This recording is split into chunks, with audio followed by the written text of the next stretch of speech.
Apple versus the S&P 500.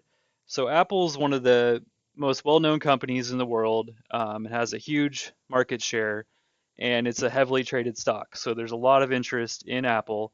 And then the S&P 500 is the top stock index of the 500 biggest market cap companies.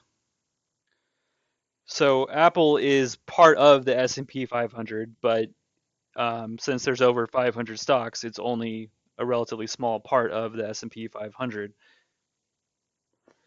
So as you might expect, Apple over the long term does has outperformed the S&P 500. So we're looking at a day chart. Um, so if we zoom all the way out, actually let's go to look at a weekly chart. If we zoom all the way out, back looking at well, so this can be interesting. You can see that Apple started way back in the 1993 or around then, but it didn't really start to take off and become much better than the S&P 500 until uh, around 2005. So you can see from that time until now, it's drastically outperformed the S&P 500.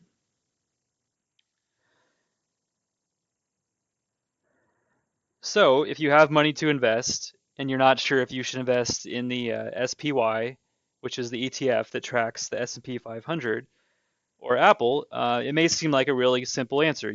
That you would want to invest in Apple because it's drastically outperformed the S&P 500. But the main thing to keep in mind is that it depends on the time frame you're looking to invest for. If you're going to need that money in another couple months, the answer can definitely change from whether you need that money in 20 years. So let's go back and look at more of a short-term chart to explain why that is.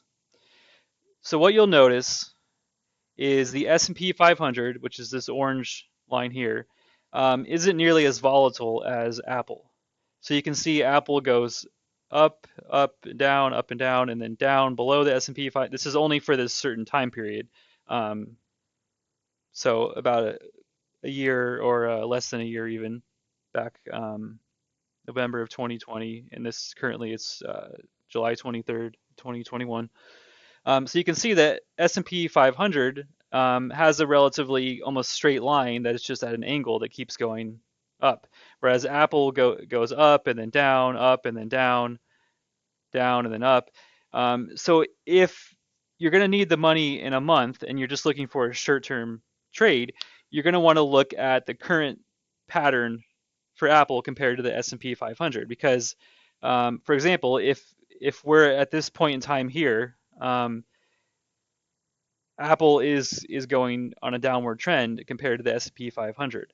Um, so if you're looking for a short-term investment at that point in time, you would probably not want to invest in Apple. But the volatility over time pays off because although it does drop below it, over over time it drastically outperforms the S&P 500. So you can see even here, just from this point,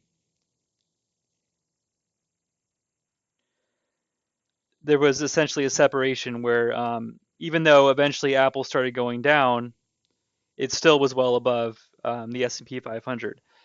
So you'll find this with a lot of the top performing stocks within the S&P 500 that they do drastically outperform the S&P 500 itself. But it's important to be aware of where you are at the current moment to make sure that it makes sense to get into the trade.